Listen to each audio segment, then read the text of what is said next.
अक्सर आप सुनते होंगे कि उत्तर कोरिया के तानाशाह किम जोंग उन की मौत हो गई है।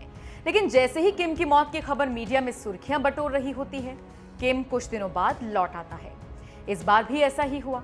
सन की तानाशाह 1 महीने बाद सिर्फ लौटा ही नहीं, उसने 2 ऐसे प्लान्स बनाए हैं जो पूरी दुनिया को हैरान कर रहे हैं।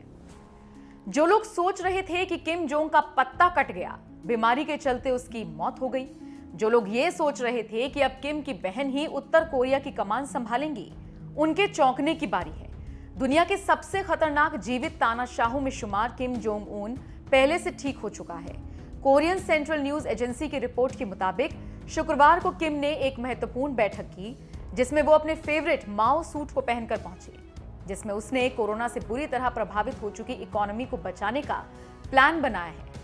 पोलित ब्यूरो की बैठक में पहुंचे किम जोंग उन करीब 1 महीने बाद इस तरह सार्वजनिक तौर पर दिखा था।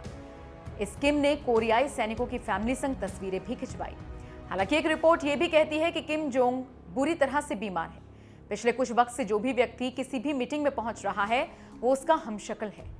पर्दे के पीछे से पूरा गेम किम जोंग उन की बहन किम यो जोंग खेल रही है। वही तय करती है कि कब नकली किम को पब्लिक या पार्टीज के बाकी नेताओं के सामने लाना है, कब नकली किम को सेना के शीर्ष कमांडर से मिलवाना है, कब उसे लोगों के साथ तस्वीरें खिंचवानी है।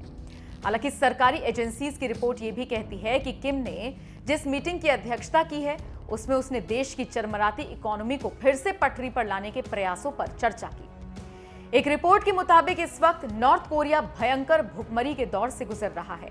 नॉर्थ कोरिया में 1.2 मिलियन टन खाद्यान्न की कमी है।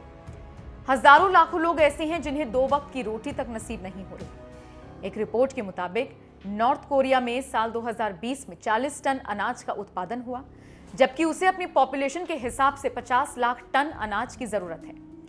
वहीं अगर किम की वापसी की बात करें तो एक रिपोर्ट यह भी है कि किम जोंग कोरोना संक्रमण से बचने के लिए नदी किनारे बने अपने आलीशान घर में मौजूद था, लेकिन जब देश के हालात ज्यादा बिगड़ गए तो उसने सामने आने की सोची।